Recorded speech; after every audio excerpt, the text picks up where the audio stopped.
So in tonight's movie, Peter Cushing and Forrest Tucker go climbing in the Himalayas as they search for the great white ape known as the Yeti in Hammer Horror's classic 1957 movie, The Abominable Snowman. A monastery high in the Himalayan mountains is the scene, tranquil and cut off from civilization. This is where we find Dr. Rawlson, a botanist, played by Peter Cushing, his wife Helen and associate Foxy, as they study the rare plant life of the Tibetan mountains. But the monastic peace is about to be broken by the arrival of a brash group of American explorers, led by Forrest Tucker, whose sole goal is to find the fabled Yeti. What do you know about those men who are coming? No, about them? Well, not very much. I had a message from them suggesting we meet here. From their leader, a man called Friend. That's right, Tom Friend. You've heard of him? He passed this way before, some months ago. But he did not come to me as his customary. Perhaps he didn't wish to impose on you. Now he returns. What is this man searching for? Before I can say that, I must have a talk to him. You can't say now. Dr. Rawlson, why do you want to help these people? I suppose for the pursuit of knowledge. Whose knowledge? Yours alone? All human knowledge. Human knowledge? Is that reason enough? It's the crookedest and blocked by the worst ice falls you ever saw. Like the mountains of the moon. If I were a creature that wanted to lurk away from man, that's where I'd lurk. John, this is completely irresponsible without porters, without a guide. Correction, ma'am. We are taking along one local guide, Nima Kusang. You saw him down below. One guide, and how did he qualify for this unique position? Because he's seen a Yeti, ma'am. He's seen one. This is the time to do it, Doc. Winter.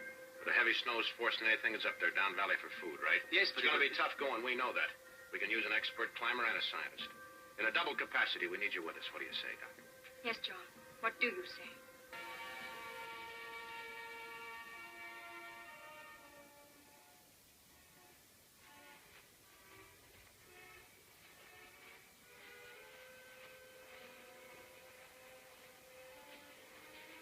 Hey, Tom, wait a minute. We gotta keep this pace up.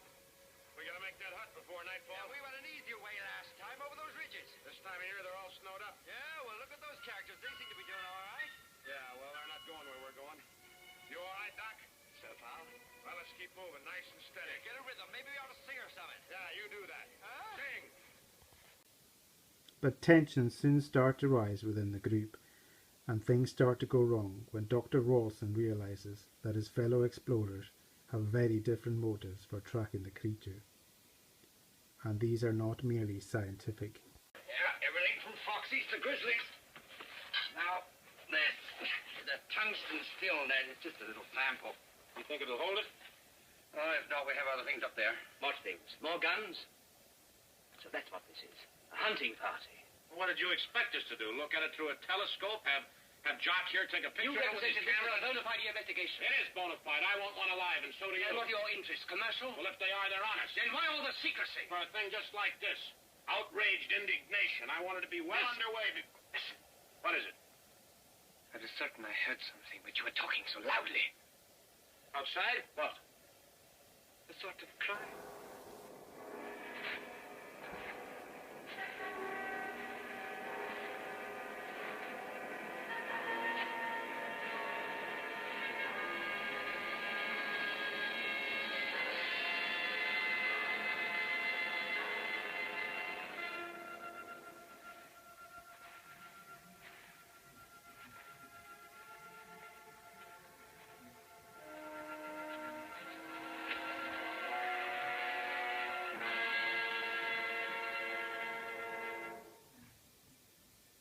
Careful, Tom. It's dead. That's it. Really it. Abominable Snowman.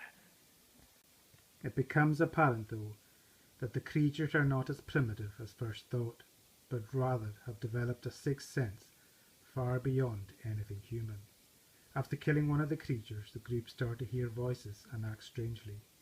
Soon madness and tragedy follows as horror befalls the doomed expedition. Frank, tell me. I see.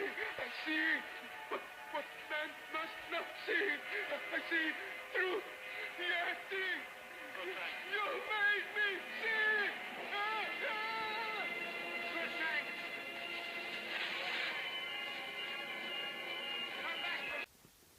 So this is an enjoyable enough slice of Hammer Hokum. It's entertaining and moves along at a brisk pace. I feel the monastery scenes are the best part of the film, where they manage to convey a mystical and foreboding atmosphere, which sets up the mood for later scenes superbly. I think Arnold Marley was excellent in the role as the Lama, and managed to come across as mysterious, wise and unnerving all in the one scene. Apparently there was a BBC TV production of the story before the movie, with Stanley Baker in Forrest Tucker's role, and I would really have loved to have seen that version, as Baker always made a good screen villain. This was Cushing's first Hammer film. He did 22 in all, and I think it shows somewhat, as he seems quite listless in the part, and doesn't do much with the character. The rest of the cast are fine, but I think Forrest Tucker comes out best in the acting honours, and brings an energy to the screen that Cushing lacks. The film does have its flaws, however, and for a film that markets itself as a horror, you actually see very little of the headlined creature, which I think is cheating the audience somewhat. It is meant to be a monster film after all. I think they could have used the creature more in some of the action scenes possibly, just to add some more tension and suspense. The other negative for me was the extensive use of sound stages for the snowbound exterior shots. It really takes you out of the film at times. But I guess back in 1957 that wouldn't have been so jarring for an audience. So overall, this is an entertaining enough movie. It's never dull, and it certainly doesn't overstay its welcome. My verdict, 3 socially distanced snowmen out of 5.